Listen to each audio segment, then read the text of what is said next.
네, 아나토미로 이어가겠습니다. 여러분들이 궁금증을 저희한테 많이 보내주셨어요. 지난 시간, 그 전 시간에도 핵심적인 여러분들 궁금해하시는 부분들 저희가 많이 짚어드렸는데요. 어떤 또 고민 상담이 도착을 해 있는지 그 사연을 한번 만나보도록 하겠습니다. 네, 이번에 저희 시청자님께서는 일산에 사는 자영업자입니다. 이렇게 본인을 소개하시면서 저희한테 문의를 주셨습니다. 작년에 궁중 족발 사건, 아마 이거 다들 기억을 하실 것 같아요. 이 사건을 보고 자영업자로서 여러 가지 좀 착잡한 마음이 드셨다고 합니다. 그 이후에 상가 임대차 보호법에 개정이 있었던 것으로 알고 있는데 이러한 개정이 임차인에게는 어떠한 혜택이 있는 것인가요? 라고 좀 문의를 주셨고요. 또는 상가 임대차 시장에서는 어떠한 변화를 가져오게 될지 궁금합니다. 라고 질문을 조금 해주셨는데요.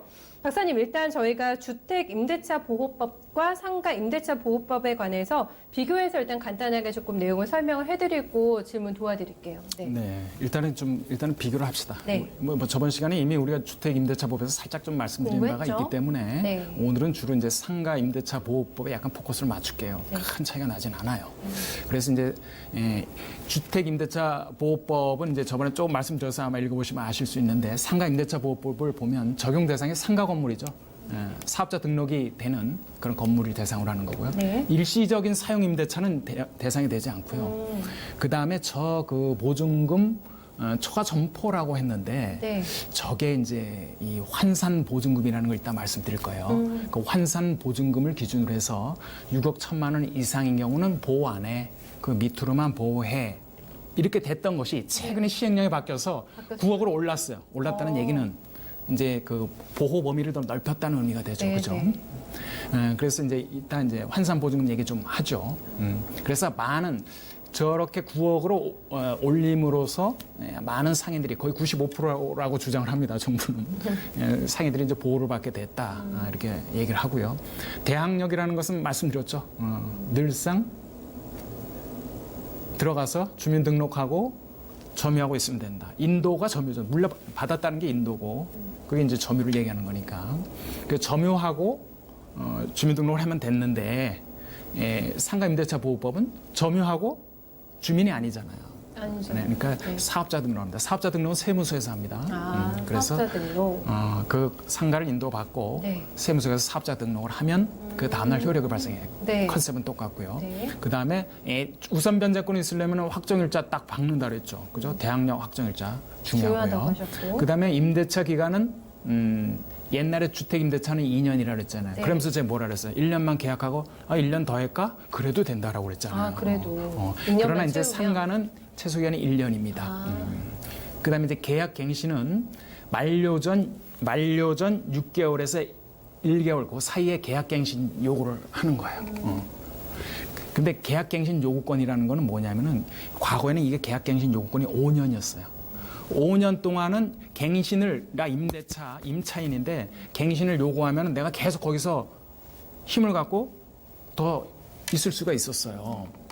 근데 5년이 딱 지나면 이제 보호를 못 받는 거죠. 네.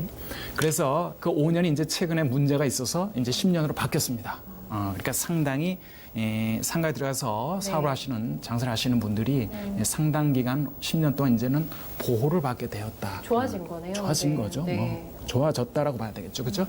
그다음에 이제 묵시적 갱신이란 말이 있는데 뭐냐면 만료 기간 계약 기간 만료 전 6개월에서 1월 사이 6개월에서 1월 사이에 계약 통지를 안 한 경우 그러면 동일 조건의 1년 연장이 뭐냐면은 자연스럽게. 이제 네. 임차인이 있고 임대인이 있잖아요. 그죠? 네, 네. 그러면은 뭐 임대인이 아무 얘기를 안 했어. 네, 그때 네. 아무 얘기를 안 했으면은 자, 그럼 임차인은 어떤 선택을 할 수 있느냐면은 선택을 할 수 있어요. 그래요? 그럼 똑같은 조건으로 1년 연장이네요. 이래 보는 거죠. 그래서 1년 더 있을 수도 있고 네. 아니면 해지할 수도 있어요. 임차인은 네. 해지를 하거나 1년도 있거나 그럼 임대인은 어떻게 할까요?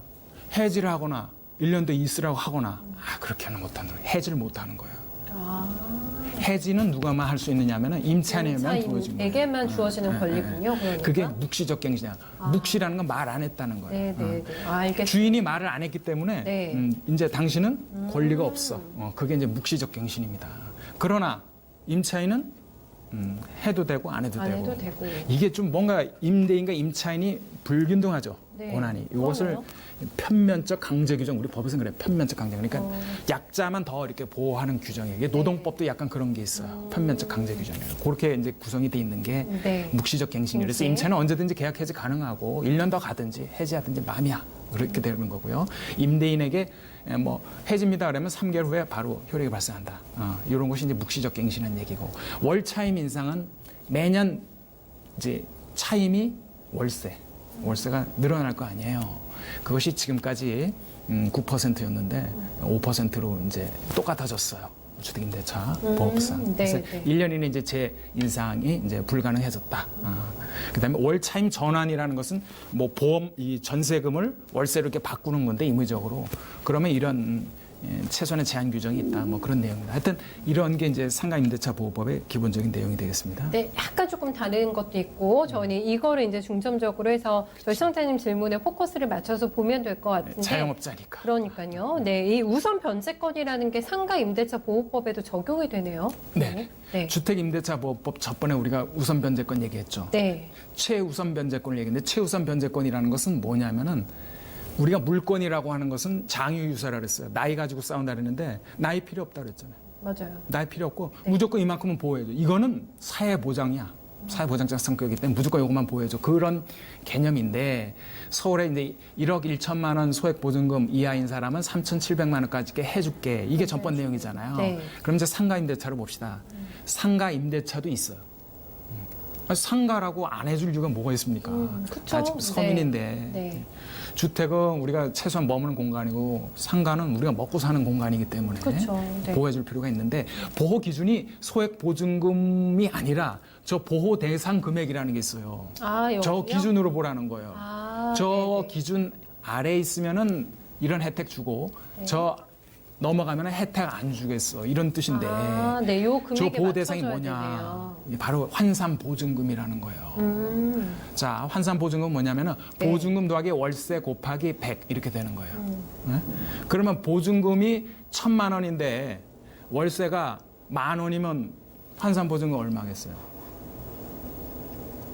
보증금 1,000만 원에 네. 월세 10,000원. 10,000원 네. 곱하기 100 그러니까 100만 100만 원이면 원이죠. 1,100만 원이 되는 거 환산 보증금. 1,100만 원. 그렇죠. 네. 그렇게 구해진 환산 보증금이 저 보호 대상 금액의 기준이 된다라는 거예요. 아, 그래서 저게 옛날에 6억 1,000이었어요.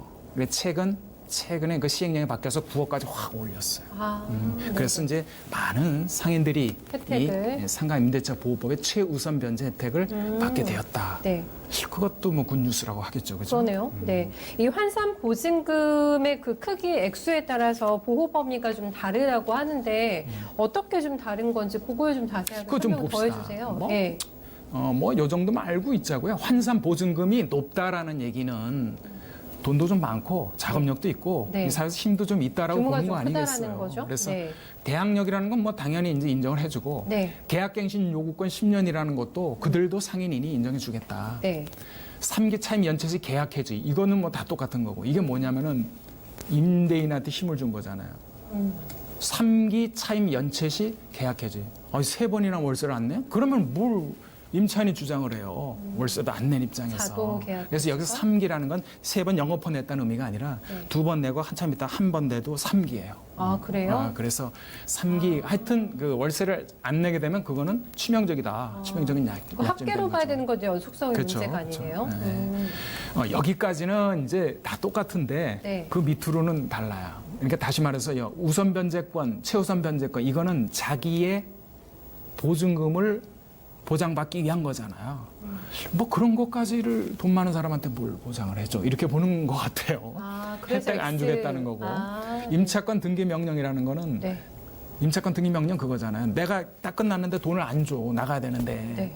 그러면 항상 우리는 점유하고 있어야 되잖아요. 딴 데 못 가잖아요. 그럼 임차권 등기 명령을 딱 하면은 내가 점유 안 하고 딴 데 이사를 가더라도 나중에 받을 수 있어, 최우선 변제. 네네. 그건데 그 또한 안 약자를 위한 되네요. 것이다. 아, 네. 그다음에 묵시적 갱신을 왜 해주느냐, 무슨 의미냐면은 환산 보증금, 아까 그때 임대인도 이제 그때 침묵하고 있다가 나중에 나가려면 임대인도 나가라고 주장할 수 있는 거예요. 아, 그래요? 이게 적용이 안 되기 때문에 오. 임대인이나 임차인이나 공이 다 주장할 수 있었다. 그러나 묵시적 갱신 때는 어땠습니까? 임차인만 혜택이 있었죠. 그렇죠. 권리가 있었죠. 주장을 할 수 있었다는 네. 거죠. 그다음에 임대인 증액 청구권 상한이 5%잖아요. 월. 네. 연 그 5%. 연 5%. 그런데 저건 제한 없다. 더 올려도 된다. 그런 거예요. 그런 차이가 좀 있다.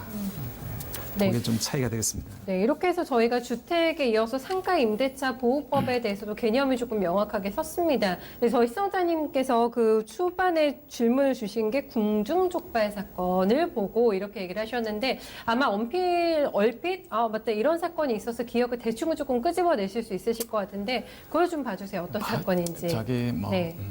간단히 한번 얘기해 보시죠. 이 사장님 부부가 2009년 5월에 이제 서촌에 궁중족발 하시기 전에 거기 다른 영세한 포장마차도 하시면서 자본을 좀 모아서 궁중족발 하셨어요. 네, 하셨어요. 하다 보니까 좀 네. 됐죠.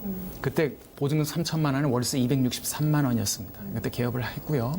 쭉 나가다 보니까 한 3년, 4년 지나다 보니까 좀 장사가 되잖아요. 잘 됐어요. 그때 이제 서촌이라고 하는 데가 종로구청에서 아주 테마로 막 키워놨어요. 그래서 사람들이 막 모이기 시작했던 거예요. 그래서 임차인은 요때다 해가지고 리모델링 하면서 돈을 좀 투자를 해요. 돈 좀 네, 빌려서. 그러고 이제 사업을 잘 하셨죠. 그 시설 권리금이 좀 들어갔겠죠. 시설이.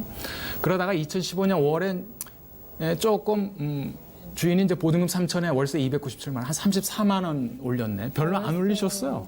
요거는 6년 만에 조금 좀 감내할 수 있을 정도일 것 같긴 해요. 큰 여기까지 장사가 잘 되셨으니까. 예.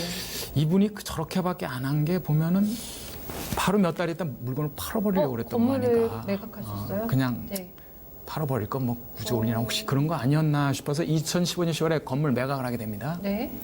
그런데 바로 2016년 1월에 건물주가 보증금을 1억, 월세 1,200만 원. 바뀐 건물주가. 네. 네. 그러니까 월세는 한 4배, 보증금은 한 3배 이상을 올렸어요. 이게 몇 배예요? 4배예요. 그렇죠? 월세면. 참 깜짝 놀랄 정도죠. 네. 그러니까 임차인이 당연히 반발을 하고요. 그러나 이제 계약갱신 요구권이라는 건 지났어요. 5년. 5년이 지났어요. 언제까지요? 2014년 4월인데 지금 2016년인데. 지났어요. 2년이나 지났어요. 그래서 주장할 근거가 없어요. 없어요. 네. 근데 2016년에 이제 이 건물주가 이제 명도 소송을 했어요. 나가라. 그래서 이제 승소 못 판결합니다. 내겠으면 나가라. 근데 그 전에 이제 많이 싸웠겠죠. 그렇죠. 하면서 말이 되냐 4배가 네. 하면서 못 내면 나가 그리고 심지어는 막 월세도 안 받으려고 도망 다니고 막 그랬어요. 월세 3번 안 받게 되면 어떻게 된다고요? 자동으로. 그렇죠. 네. 그래서 이분이 이제 그럼에도 불구하고 그래요? 그러면 또 임차인은 법원에다 공탁까지 걸면서 법원에다 월세를 낸 거죠. 297만 이러면서 막 버텨나간 거죠. 아이고, 예. 그래서 감정적으로 막 안 좋다가 여기에 이제 이제 승소 판결이 났으니 집행이 이루어지겠죠. 일자 강제 집행. 네. 여기 이제 시민단체가 연합이 됩니다. 그래서 막 굉장히 뉴스가 크게 나와가지고. 크게 엄청났죠. 그건 막 저항을 하게 되죠. 그래서 강제 집행을 여러 번 실패했어요. 12차까지 갔으니까. 계속 실패를 했죠. 그 승소 후 20개월 뒤에 마지막 강제 집행에서 실제 성공이 된 거예요. 드러낸 거죠, 그거. 결국에는. 네. 그러다가 그 며칠 후에 망치를 들고 이제 살인미수. 그러니까. 그 망치 사건 기억이 납니다. 네. 그거가 이제 일어나게 된 거죠. 처음에는 차를 몰고 이제 하려다가 잘 안 돼가지고 네. 망치를 들고 나와서 이제 쫓아가는 그런 장면이 그래요. 이제 한번 목격이 이 됐습니다. 궁중족발 사건이 시발점이 돼서 계속 이 관련된 사건들이 조금 보도가 됐던 그리고 정말 주변에 많이 일어나는 임차인과 그 임대인의 그 어떤 관계에 대해서도 많이 좀 부각이 됐었는데 그리고 나서 여러 가지 부분들이 좀 개정이 된 걸로 알고 있거든요, 박사님. 그거를 좀 봐드리죠. 물론 그게 하나의 발단이 방아쇠가 됐죠. 돼서 대가제가 돼서. 이런 것들이 이제 이루어졌어요. 네. 이 얘기는 과거부터 계속 나왔는데 국회에서 이제 머물러 있다가 이제 이게 하나의 촉발이 됐는데 네. 일단 계약갱신 요구권이 이제 10년 늘어났고요. 근데 월차임 인상률도 9% 이하에서 5% 많이 줄여줬죠. 네. 그다음에 권리금 회수 보호 기간이라는 게 있어요. 옛날에는 권리금도 법적으로 인정을 안 해줬습니다. 아, 그래요? 근데 권리금은 이제 한 3, 4년 전에 인정해 주기 시작을 했어요. 근데 네, 그 네. 보호 기간이 한 끝에 한 석 달밖에 안 됐는데 임대차 종료 이제 6개월로 이제 늘어났네요. 늘려준 거예요. 그래서 네. 권리금 회수 보호 기간에는 이 방해를 할 수가 없어요. 네. 집주인이 또 부당하게 권리금을 자기가 받거나 이럴 수도 없고 갑질을 해놓고 안 그렇죠. 됩니다. 그런 것이 네. 이제 안 되도록 이제 막아놨고요. 네. 그럼 권리금을 해소할 수 있게끔 시간을 주는 거죠, 그렇죠? 그다음 권리금 규정도 옛날엔 전통시장이 안 됐다 이제 전통시장 시장도 허락을 했고, 그 다음에 이제 상가 임대차 분쟁 조정위원회도 생겼습니다. 신설됐고. 네. 사실 이 사건도 이런 것이 있었으면은 진작에 해결이 될 수도 있었죠. 진즉 그게. 근데 이제 그런 것이 없기 때문에 이제 신설이 된 것 같고, 아까 환산보증금 범위 조정 말씀드렸죠. 6억 천이 9억까지 늘어나서 네. 실제 이제 상인들을 많이 보호하게 됐다. 뭐 이런 것들이 이제 2019년에 적용되는 내용이라고 볼 수가 있습니다. 네, 이렇게 해서 저희가 저희 시청자님의 궁금증도 깨끗하게 좀 해결을 도와드린 것 같고요. 추가적으로 더 궁금한 점 있으시면 개별적으로도 연락을 주시면 저희가 조금 더 도와드리도록 하겠습니다. 마지막으로 조금 정리 한번 더 해주실 거 있을까요? 그래서 네. 이제 국영족발 사건은 네. 이 사장님도 참 좋으시더라고요. 그 부분 족발 사장님.